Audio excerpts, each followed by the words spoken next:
tal, mis queridos amigos y hermanos? Nuevamente nos encontramos un día más para poder estudiar la palabra de nuestro Dios. Hoy, que es 16 de septiembre, lleva por título esta hermosa matinal, El lazo de unión de la familia. Y antes de poder leer el texto que se encuentra en el libro de Efesios, vamos a orar para que nuestro Dios dirija este momento de encuentro con Él. Oremos. Padre bendito que estás en los cielos, Señor, te damos gracias por tu gran amor e infinita misericordia. Gracias, Señor, porque tú nos guías y nos das, Señor, tu palabra para poder saber qué hacer y cómo vivir en familia y cómo educar a nuestros hijos en tus caminos. Ayúdanos y danos la sabiduría necesaria. Ayúdanos a poder comprender y entender, Señor, la importancia de esta labor. Te lo pedimos en el bendito y sagrado nombre de tu Hijo amado Jesús. Amén. En el libro de Efesios, el capítulo 6, el versículo 4, la palabra de Dios nos dice lo siguiente. Y vosotros, padres, no provoquéis a ira a vuestros hijos, sino criadlos en disciplina y amonestación del Señor. Este es un consejo a los padres, ¿verdad? Nos dice aquí que nosotros no provoquemos a ira a nuestros hijos. ¿Qué es provocar ira en nuestros hijos? ¿Qué es esto? ¿Y cómo es educarlos en disciplina y amonestación del Señor? Un padre cristiano es el lazo de unión de su familia, el que los reúne ante el trono de Dios. Primeramente tiene que saber esto un padre cristiano, padre, ¿sí? Tiene que saber que ustedes son los que van a enlazar a su familia con el trono de Dios, que tiene que reunirlos, ¿sí?, delante del trono de Dios. En otras palabras, el Padre tiene que guiar lo que es ¿qué? Esos momentos de comunión y adoración que tiene que tener la familia. Esos momentos de meditación de la palabra de Dios. La enseñanza de lo que requiere Dios de nosotros. El Padre tiene que enlazar eso dentro de la familia. Jamás debe perder su interés en sus hijos, el Padre. No puede perder el interés de sus hijos. O sea, está bien, tiene que trabajar, tiene que hacer muchas otras cosas, pero no debe perder el interés de sus hijos. ¿Por qué? Porque se le ha sido encargado también a él, sí, como padre. El padre que tiene una familia compuesta de hijos varones no debiera dejar a estos inquietos muchachos al cuidado de la madre. Porque, bueno, los varones sabemos, ¿no?, que son un poco más inquietos, son más traviesos, ¿sí? Utilizan mayor fuerza incluso en su juego y todo lo demás. Ahora, la madre se va a cansar, ¿no?, porque tienen mucha energía. Entonces, el padre tiene que saber cómo guiar esa energía y cómo ellos puedan gastar esa energía que de una manera que les favorezca en su desarrollo físico, mental y espiritual a sus hijos. Y esto va para todos nosotros, ¿sí?, como padres, ¿no? Porque tal vez estamos haciendo ya una parte de esto, pero estamos descuidando otra. Estamos descuidando otra parte. Entonces debiera el padre ser el compañero y amigo de sus hijos, y también de sus hijas. No solamente de los varones, ¿no?, también de las hijas, ¿sí? Aunque en sí entre mujeres se entienden mejor, ¿no?, la madre con las hijas. Pero el padre debe guiar que esos encuentros, esas actividades que se tienen que realizar. Debiera esforzarse por mantenerlos alejados de las malas compañías, ¿sí? El padre tiene que, por eso el padre en sí tiene que tener una relación con sus hijos, varones y mujeres, para poder saber qué clase de compañías tienen. Y poder también así, con una dirección divina, saber cómo guiarle a su hijo, a su hija, a entender que si vemos que esa compañía no es adecuada, entonces decirle que eso no está bien. Y buscar, ¿verdad?, la manera, guiado por Dios, de poder comunicarle esto a nuestros hijos. Haciendo todo lo que esté de su parte para conducir a los hijos hacia Dios. Entonces debemos hacer nosotros todo lo que esté en nuestra parte, todo lo que podemos realizar nosotros para esto. Ahora, no solamente dentro de las familias, también lo voy a hablar un poquito también dentro de la iglesia, ¿no?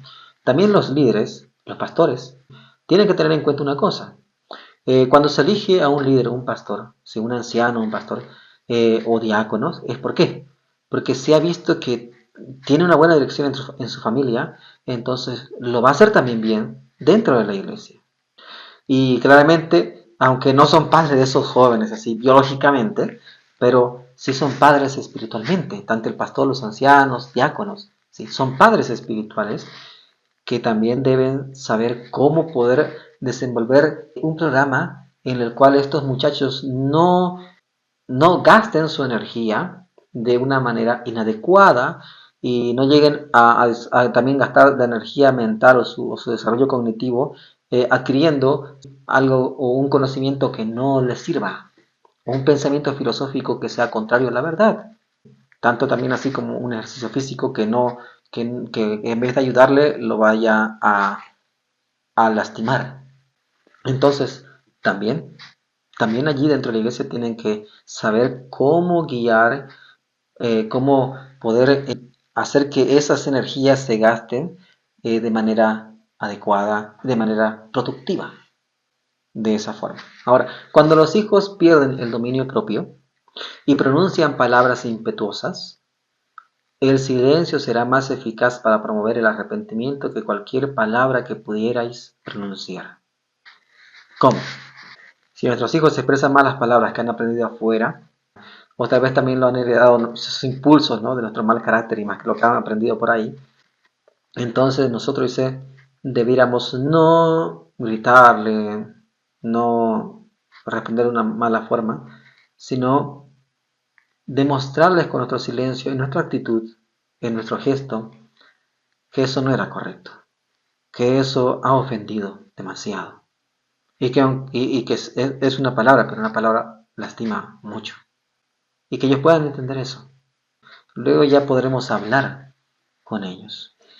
Satanás, cuando ve que un joven es así y que el padre, en vez de corregirlo de una manera adecuada con firmeza, y más bien le sigue ese juego, ¿verdad? Y se irrita y le empieza a gritar, lo compara.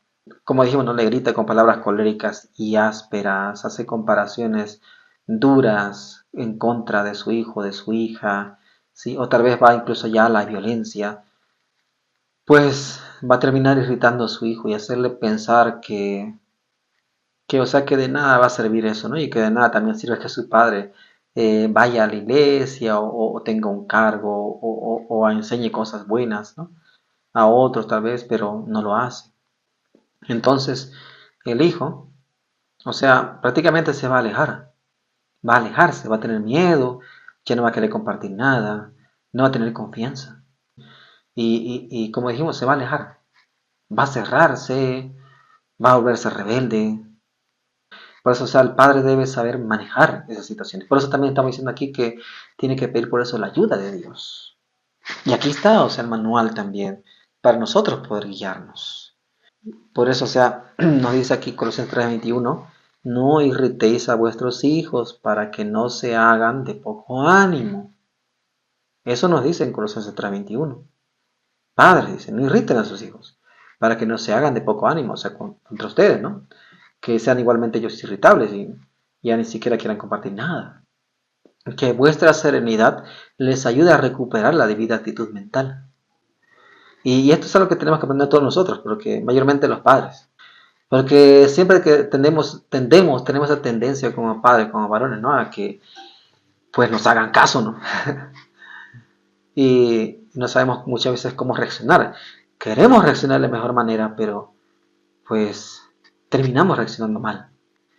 Nos damos cuenta, tal vez después, pero también muchas veces no queremos aceptar ese fallo. Pero es necesario que nosotros aceptemos esos errores y busquemos la ayuda de Dios para poder limar esas asperezas en nuestro carácter, para poder guiar bien a nuestros hijos y llamar la atención de la manera adecuada, no poder reprenderlos como es debido, firme, pero de manera cuidadosa a ellos. Por medio de una dirección bondadosa y prudente, los padres y las madres debieran unir a sus hijos por los poderosos vínculos de la reverencia, la gratitud y el amor, y debieran encender en sus tiernos corazones un ferviente anhelo de justicia y verdad. Mientras la madre trata de sembrar buenos principios, el padre debiera esforzarse porque la preciosa semilla no quede ahogada por el desarrollo del mal. Como cuando Cristo contó esta parábola del buen sembrador. Si la madre está sembrando y ha caído en el buen terreno de su hijo, ¿sí? Está haciendo todo para que ese terreno sea fértil, ese terreno sea un terreno que reciba la semilla y germine allí, ¿sí? Esto, entonces el padre, ¿qué tiene que hacer? Esforzarse, porque cuando uno siembra algo siempre está la mala hierba, siempre aparecen espinos, o hay agentes externos, ¿verdad?, que pueden dañar el desarrollo de la planta, o tal vez no está recibiendo la suficiente agua, o el abono no es correcto. Entonces el padre tiene que ver todo eso, tiene que velar por todo eso, para que el esfuerzo de la madre no sea en vano. La madre ya está haciendo su parte, sí es que lo están haciendo, ¿verdad? Porque tienen que hacerlo. Entonces el padre tiene que ayudar allí con lo otro, con lo demás, que le corresponde. ¿Se necesita por eso del padre sostener la disciplina? Sí, se necesita que el padre imponga disciplina, para que así los hijos adquieran firmeza también en su carácter y dominio propio también, ¿sí?, de su personalidad y su carácter. Y todo esto adquiriendo el carácter de Dios. Y esa austera disciplina que el padre tiene que allí colocar, tiene que ser siempre guiado por Dios. Padres cristianos, trabajad bondadosa y pacientemente en favor de vuestros hijos. Y si hay muchas cosas en nuestro carácter que tienen que ser limadas, tenemos que pedir la ayuda de Dios para que sean limadas, para que nuestros hijos puedan tener confianza en nosotros y no nos vean como un símbolo al cual hay que tenerle terror. No, sino nos vean como un símbolo al cual hay que tenerle respeto, hay que escuchar, hay que confiar y tener como ejemplo y una referencia de lo que es nuestro Padre Celestial. A eso debemos llevarles a nuestros hijos, nosotros como padres, a ver, ¿sí?, a comprender. Porque también nosotros tenemos que ser claramente obedientes a Dios y poder por esa razón ser ese ejemplo para nuestros hijos, de esa forma. Porque nuestro Dios también nos reprende, y nos reprende con mucho cariño, con mucho cuidado. Incluso muchas veces nos llama con tanto amor, con tanta delicadeza, y tal vez nosotros somos tan rebeldes, ni siquiera escuchamos. Pero lo sigue intentando, hasta que en un momento Él da, claramente siempre habló con firmeza, pero en un momento donde Él da total firmeza en lo que ha dicho y nos es directo en lo que requiere. Y nosotros tenemos que estar siempre con los oídos abiertos a escuchar qué es lo que Él desea, para que así también nuestros hijos también sepan escucharnos. ¿Y qué nos va a dar nuestro Padre Celestial? Si nosotros, muchas veces actuando mal, procuramos darle lo mejor a nuestros hijos, pues nuestro Padre Celestial nos va a dar mucho mejor de lo que nosotros podamos imaginar de lo que es mejor a nosotros, para nuestros hijos y también a nuestros hijos. Por eso también nos dice la palabra de Dios, que no ha visto, dice, al hijo de un justo desamparado que mendigue pan. Porque el justo ha guiado y ha educado a sus hijos conforme a lo que Dios desea. Padres, que el Señor nos bendiga y nos guíe y nos dé sabiduría para poder encaminar a nuestros hijos en los caminos de nuestro Señor. Pidámosle siempre su ayuda y que sigan el ejemplo de nuestro Señor Jesucristo, viéndolo en nosotros también, ese ejemplo y ese poder transformador de nuestro Dios. Amén.